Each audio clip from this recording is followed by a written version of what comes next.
Okay, Pam. So we're talking about Douglas Shondel. Right. Um, and I just want, in your own words, what happened and, well, first of all, what type of person was he? Okay, well, I don't know how to say this. He wasn't, as far as I know, he really wasn't into hard drugs. He was a partier. He drank and smoked a little weed, weed. That's what they did back then. Yeah, he was just a young person. Yeah. What exactly happened in his case? Nothing's happened in his case for 24 years. Yeah, how did he go about dying? I guess is what I'm saying. Okay, me and my kids were our friends. We were in Nebraska. And I had come back and tried to take DJ back to Nebraska with me, and he didn't want to come because his girlfriend, Crystal, was pregnant at the time. And so I left, and I dropped my daughter off at a friend's house. And by the time I got back to Lincoln, I got out of the shower and just put me in some dinner. My ex-husband's girlfriend called me and told me that DJ was in the hospital and they were getting ready to airlift him to Iowa City, that they thought he was brain dead. And I got back as fast as I could, but they couldn't airlift him because the weather was bad, so they had to take him by ambulance. Yeah. And he died in Iowa City. And his dad wound up pulling the plug. He had trauma to the brain, and his brainstem had exploded. And I saw an article on the person that was there with him, and they said they went over to a block away instead of using their Yeah, that was her friend.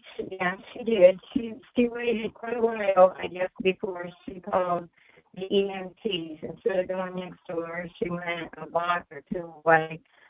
She had so many different stories, it was unreal. 1 minute, Crystal said she put him in the shower and went to get cigarettes. The next thing, she put him in the shower and went to Burlington to pick up her brother. And so nothing's ever been done. Nobody's ever done anything. So the police haven't really followed up or contacted you as much as you'd like or anything? No, I contact them. Yeah. And I don't like it when I do. And I also have another dead child that died here in Fairfield. Okay. And he was listed as a suicide. And he went to prison. And Josh told me in prison that I had to quit fighting for DJ because I was going to wind up dead. And I said, well, I'm in my 60s, so, I really don't care. And then after he got out of prison, he was found hung in Chicago Park, and that just didn't add up either. But I know we're trying to concentrate on DJ, but yeah, it's both the boys. Oh, wow. I'm sorry for that. That sounds like it's horrible. And I've been fighting with the police about that, and my daughter said it was a suicide, so they listed it as a suicide, but all the paperwork I got says it wasn't. So. Yeah, and Douglas, do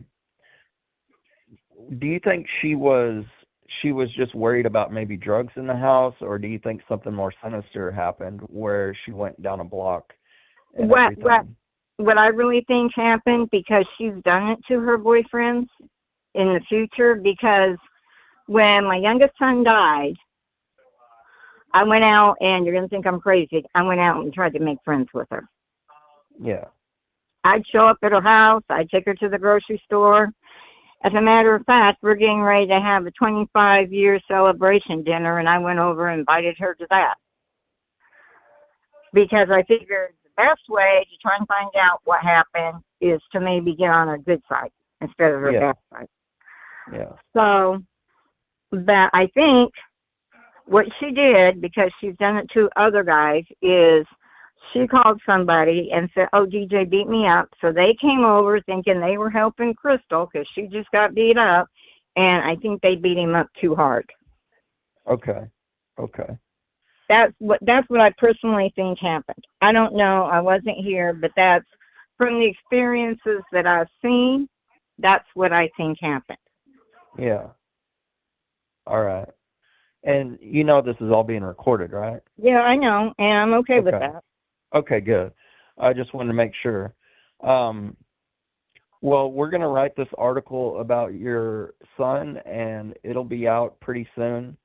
And I appreciate your talking to me. And if you want me to write an article about your other son, we'll do that in the next couple of weeks or so. Yeah, I would love that, because I would love if I could get Josh into cold case with DJ. If I could get him into cold case too, I would love that, because I feel like both my sons were murdered in this town. I feel like the cops helped covered it up. Like I said, they hate to see me coming, because when I come, I usually come with either a letter I've found or somebody I've talked to or something I've checked out. Yeah. Yeah. Well, we're going to keep following up on this case, and I'll let you go for now. Okay, thank you, and I appreciate it. Bye. Bye.